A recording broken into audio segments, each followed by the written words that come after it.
my name is Samaj from Miss Mefford's class. Please stand for the Pledge of Allegiance. I pledge allegiance to the flag of the United States of America and to the republic for which it stands, one nation, under God, indivisible, with liberty and justice for all. There are no birthdays today. Here is Miss Walker with a few announcements. Good morning, Mustangs. Happy Tuesday to everyone. I just have two announcements. Staff members, I came around with your impact survey yesterday and highlighted the website that you needed to go to and gave you that access number to go on and do those surveys. If you could do that for me sometime today or tomorrow, we have until the 21st to get that done. So we can do that sometime today or tomorrow. That will be greatly appreciated. And that survey takes place. Instead of having the TEL survey, we do the impact survey now. So if you can get a chance to do that, I would really appreciate it. And then guided reading observations will happen today, tomorrow, and Thursday. We'll have one of our district people in, and what they're going to be doing is they're just going to be looking to make sure that students are doing what they're supposed to be doing while they're in their groups, and then teachers, they may be coming around just to kind of see how you're doing with the Jan plan. So remember, as our guests come around, students, they may ask you what you're working on. You should be able to tell them. And then staff members just do what you normally do, and they're just be coming around checking to see how you're doing with the Jan plan. Thank you, and let's have a great day today. Mustang Fire, I'm somebody when I came. I'll be a better somebody when I leave. I deserve the education I get here. I am powerful, I'm strong. I have things to do, people to impress, and places to go. Mustangs, let's make it a good day. Let's make it a great day. Hey, it's Jeremiah, and right now we're going to learn about the civil rights movement for kids.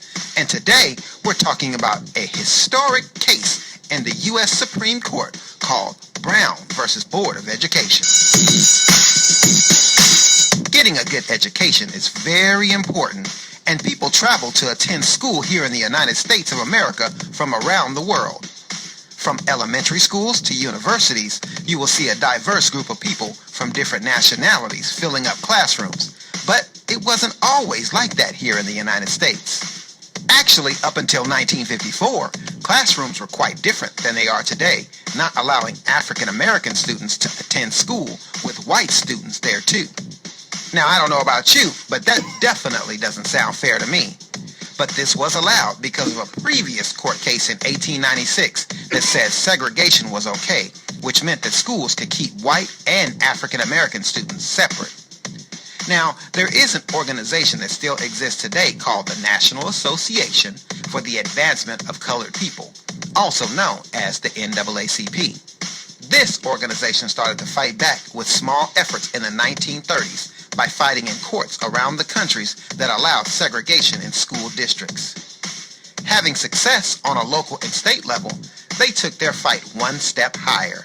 The NAACP stood up to fight this unfair treatment in the highest court of the land, the United States Supreme Court. They had their counsel, Thurgood Marshall, argue the case in front of the Supreme Court to stop laws that made African Americans have to be separate in classrooms from white students. A fun fact about Thurgood Marshall is later he became the first African American Supreme Court Justice on the United States Supreme Court in U.S. history. That is when on May 17, 1954, the Supreme Court handed down its decision to strike down segregation in schools. With their decision, this forced schools who kept African Americans separate from whites to allow integration. What integration means is they had to make a way to integrate, meaning to bring African Americans back into the same classrooms mixed together with white students. The Supreme Court also helped by making rules to make sure that this got done, because a lot of times when laws got passed, people took their time because they wanted to keep things the way they were in the past. Later on, after the Supreme Court made these laws and gave guidelines, it changed the classroom environment that we are seeing today. And now you see integrated classrooms with all ethnicities being allowed in schools today. Well, that was all for me on a quick lesson with Brown versus the Board of Education and Civil Rights History for Kids.